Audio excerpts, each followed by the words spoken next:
pukul 13 waktu Indonesia Barat. Radio Republik Indonesia Palembang dengan Warta Berita. Tahun ini di lokasi longsor itu memang sudah ada penanganan longsoran berupa pondasi dengan tiang pancang.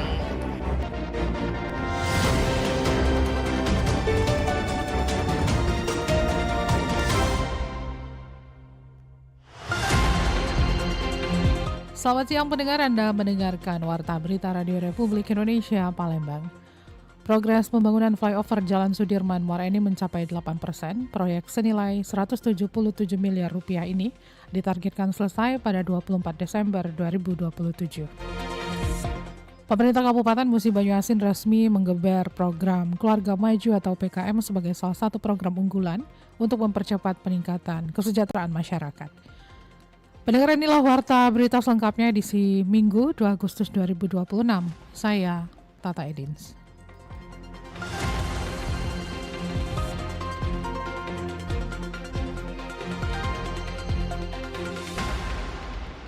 Progres pembangunan flyover Jalan Sudirman Muara Enim mencapai 8%. Proyek senilai 177 miliar rupiah ini ditargetkan selesai pada 24 Desember 2027.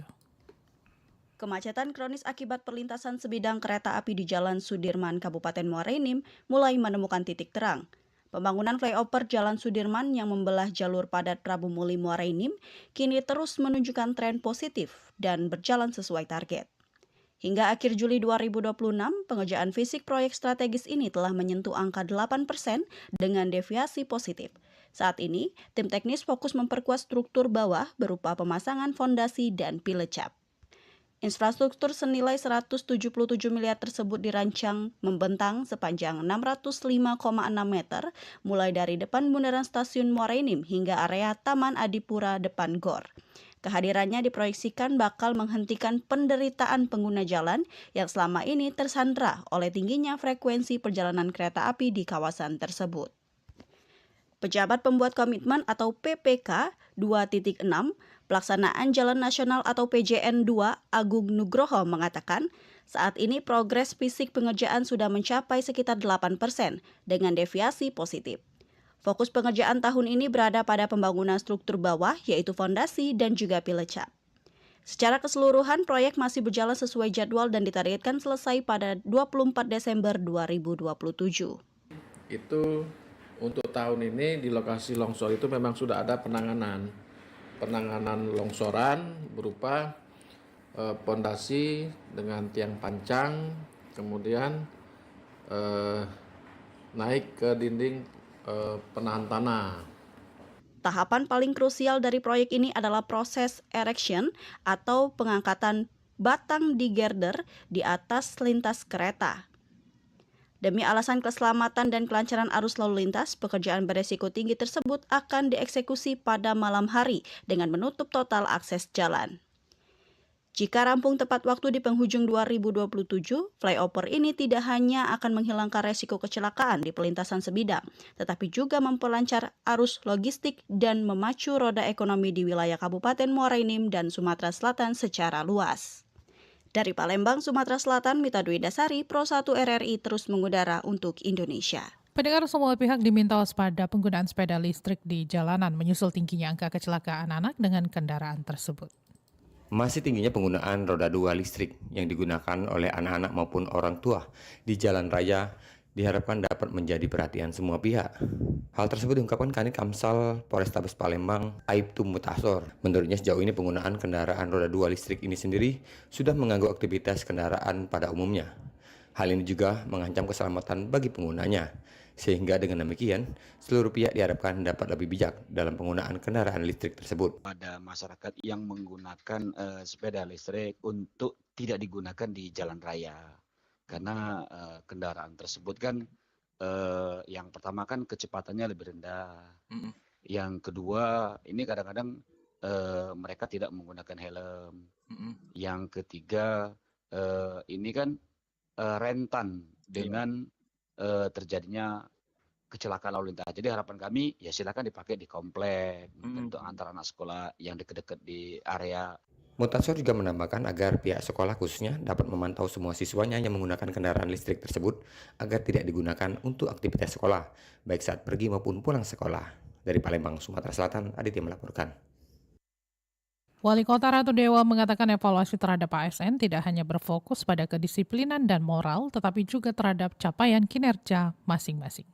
Pemerintah Kota Palembang menegaskan komitmennya untuk meningkatkan disiplin dan kinerja aparatur sipil negara atau ASN. Langkah ini dilakukan sebagai bagian dari upaya memperkuat kualitas pelayanan publik kepada masyarakat. Wali Kota Palembang Ratu Dewa mengatakan evaluasi terhadap ASN tidak hanya berfokus pada kedisiplinan dan moral pegawai, tapi juga pada capaian kinerja masing-masing. Menurutnya seluruh aparatur harus menunjukkan tanggung jawab dan profesionalisme dalam menjalankan tugas. Ratu Dewa juga meminta Badan Kepegawaian dan Pengembangan Sumber Daya Manusia atau BKPSDM menyusun indikator kinerja yang terukur. Dengan demikian, evaluasi dapat dilakukan secara objektif terhadap setiap pegawai, termasuk pegawai pemerintah dengan perjanjian kerja atau PPPK.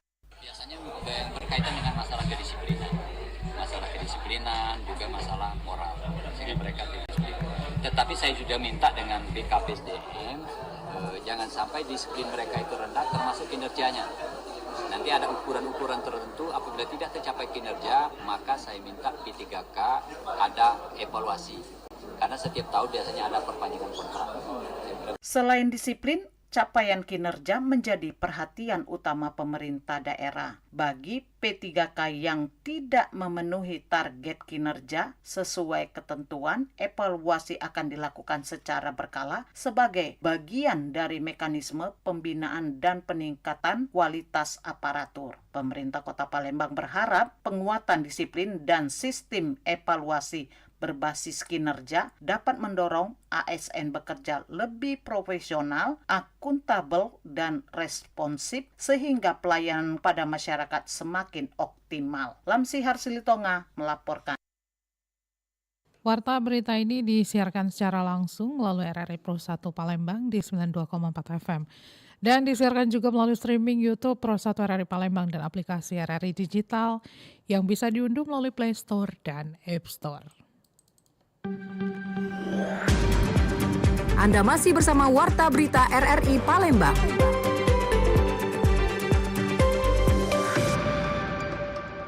Pendengar Badan Pusat Statistik BPS Sumatera Selatan memastikan pelaksanaan sensus ekonomi 2026 tidak digunakan untuk menentukan besaran pajak maupun mengubah status desil penerima bantuan sosial masyarakat.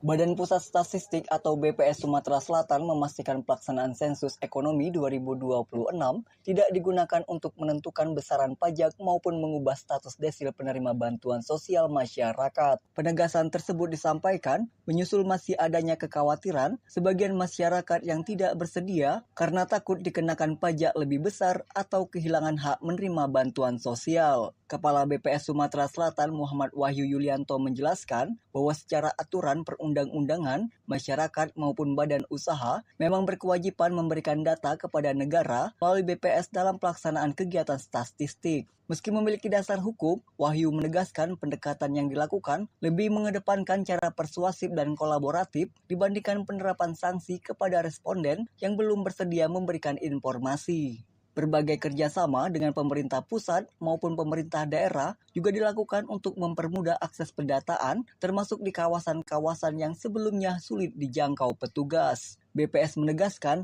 perubahan status desil yang saat ini terjadi di masyarakat bukan berasal dari hasil sensus ekonomi, melainkan dari proses pembaharuan data Tunggal Sosial Ekonomi Nasional atau DTSN pada kelompok-kelompok tertentu yang dilakukan secara bertahap oleh pemerintah. Tapi saat ini kita tidak langsung serta-merta bahwa ketika nanti Bapak kita datang akan merubah desil, tidak. Yang saat ini terjadi ya perubahan desil yang saat ini bukan dari sensus ekonominya, akan tetapi proses update yang dilakukan dari data DTSN yang sekarang ada, kemudian update-nya itu parsial ya pada kelompok-kelompok tertentu karena itu programnya Kementerian Sosial. Ketika mereka melakukan perbaikan untuk sasaran yang PPI, kemudian pendamping PKH, bahkan sekarang masyarakat kan. Ditambahkan Wahyu, perubahan data DTSEN dilakukan melalui mekanisme verifikasi oleh pendamping program Keluarga Harapan atau PKH dan operator desa. Sementara BPS hanya menerima hasil pembaharuan yang telah diverifikasi tersebut. Kedepan, hasil sensus ekonomi diharapkan dapat menjadi basis data pendukung untuk memperbaiki ketepat sasaran sebagai program pemerintah, sehingga bantuan sosial dapat diberikan kepada masyarakat yang benar-benar berhak menerimanya. Dari Palembang, Sumatera Selatan, Muhammad Irfan, Pro 1 RRI terus mengudara untuk Indonesia. Pendengar, pariwisata berbasis pertanian buah melon menjadi peluang baru dalam mendorong perekonomian masyarakat daerah Muara Sugihan, Banyuasin. Pariwisata berbasis pertanian mulai menjadi peluang baru dalam mendorong perekonomian masyarakat di daerah. Salah satunya terlihat di jalur 13 Blok K Muara Sugihan, Kabupaten Banyuasin, Sumatera Selatan. Tempat lahan asam yang sebelumnya kurang dimanfaatkan kini disulap menjadi wisata petik melon. Selain menawarkan pengalaman memetik buah langsung dari kebun, destinasi ini juga membuka peluang usaha baru dan menarik ratusan pengunjung setiap musim panen. Pemilik kebun wisata, Bokir, mengatakan budidaya melon di lahan ber-pH rendah untuk membuktikan bahwa tanaman tersebut tetap bisa tumbuh dengan baik. Berawal dari kesulitan memasarkan hasil panen ke kota, kemudian ia membuka konsep wisata melon. Menurutnya konsep tersebut mendapat sambutan positif dari masyarakat. Panennya bertahap sedikit-sedikit, mau dibawa jual ke kota juga membutuhkan tonase yang cukup kan. Karena nggak mencukupi tonase, maka dibuat seperti inilah, cobalah untuk wisata petik melon kalau ya alhamdulillah kemarin tuh 3 hari itu sekitar 1 ton itu 3 hari selesai. Sementara itu, salah satu pengunjung, Marni, mengaku senang dapat menikmati pengalaman memetik melon langsung dari kebun. Menurutnya, wisata ini menarik untuk dikunjungi bersama keluarga dan diharapkan dapat terus berkembang sehingga memberi manfaat bagi masyarakat sekitar. Seneng nian aku dek kesini dek, melonnya seger, manis, bisa langsung metek pulo di kebunnya. Mudah-mudahan wisata ini makin maju. Banyak orang datang dan masyarakat sini juga ada ada usaha, jadi makin sejahtera lah. Keberadaan wisata petik melon ini diharapkan tidak hanya menjadi destinasi rekreasi, tetapi juga mampu meningkatkan pendapatan masyarakat melalui sektor pariwisata dan pertanian. Meski masih menghadapi tantangan seperti serangan hama dan keterbatasan sumber air, pengembangan wisata berbasis potensi lokal dinilai dapat menjadi contoh pemanfaatan lahan yang produktif sekaligus mendorong pertumbuhan ekonomi masyarakat di daerah. Dari Palembang, Sumatera Selatan, Erlin Fartesa melaporkan, RRI terus mengudara untuk Indonesia. Pendengar, kita beralih ke berita terakhir. Pemerintah Kabupaten Banyuasin terus membenahi pengelolaan sampah di tempat pemrosesan akhir atau TPA Terlangu, Desa Terlangu, Kecamatan Banyuasin. Pemerintah Kabupaten Banyuasin terus membenahi pengelolaan sampah di tempat pemrosesan akhir atau TPA Terlangu, Desa Terlangu, Kecamatan Banyuasin 3. Wakil Bupati Banyuasin, Neta Indian, meninjau langsung kondisi TPA. Neta meminta tumpukan sampah segera ditata agar tidak mengganggu masyarakat dan lingkungan. Dirinya mengatakan akses menuju TPA juga perlu diperbaiki. Pemerintah Kabupaten Banyuasin akan berkoordinasi dengan Dinas PUPR untuk pembenahan jalan. Pemkab Banyuasin juga berharap mendapat dukungan pemerintah pusat berupa teknologi pengolahan sampah yang lebih modern. Hadir di Desa Terlangu melihat tempat pembuangan akhir sampah kita di Desa Terlangu. Beginilah kondisinya, nanti ke depannya lagi dibuat jalan sama pihak PU untuk terus dibersihkan, sampah-sampah tumpukan sampah dirapikan, dibawa lebih ke dalam, ditimbun dengan tanah agar tidak mencemari lingkungan. Kedepannya kita berharap ke pemerintah pusat agar dibantu untuk pengolahan sampah Kabupaten Banyuasin, untuk melakukan pengolahan sampah, terus melakukan land clearing sekitar, digali agar saluran air juga saluran dari sampah-sampah terus dikumpulkan dan dirapikan. Sementara itu, Kepala Dinas Lingkungan Hidup Banyuasin, Zazili Mustofa mengatakan pengelolaan sampah akan dilakukan secara bertahap menggunakan metode sanitary landfill. Metode tersebut diharapkan dapat mengurangi bau dan risiko pencemaran lingkungan. Yang disampaikan Ibu tadi, sampah-sampah yang berdatangan ini akan kita gunakan sanitary landfill supaya benih-benih bau yang menyebar di tengah masyarakat yang ada di sekitar sini tidak mengalami bau yang kurang sedap. Dan insya Allah kami dari DLH sudah berkoordinasi dengan pihak provinsi maupun pihak kementerian. Insya Allah kami akan berusaha supaya kita dapat mendapatkan teknologi dalam pengelolaan sampah. Pemerintah Kabupaten Banyuasin juga terus berkoordinasi dengan pemerintah provinsi dan kementerian terkait untuk meningkatkan pengelolaan TPA. Pembenahan TPA Terlangu diharapkan membuat pengelolaan sampah lebih tertata dan lingkungan masyarakat semakin nyaman. Dari Banyuasin, Muhammad Maulana, Pro 1 RRI terus mengudara untuk Indonesia.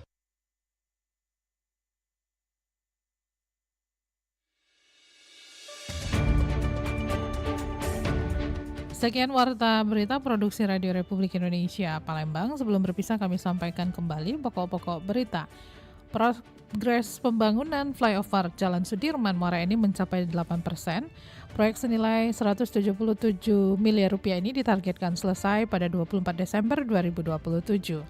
Badan Pusat Statistik BPS Sumatera Selatan memastikan pelaksanaan sensus ekonomi 2026 tidak digunakan untuk menentukan besaran pajak maupun mengubah status desil penerima bantuan sosial masyarakat. Informasi lainnya pendengar dapat Anda akses melalui website kami di rri.co.id. Kami juga membuka ruang aspirasi bagi Anda untuk menyampaikan peristiwa yang berada di sekitar Anda melalui line WhatsApp dan SMS di 082179279090. Mewakili kerabat kerja yang bertugas, saya Tata Edin. Selamat siang.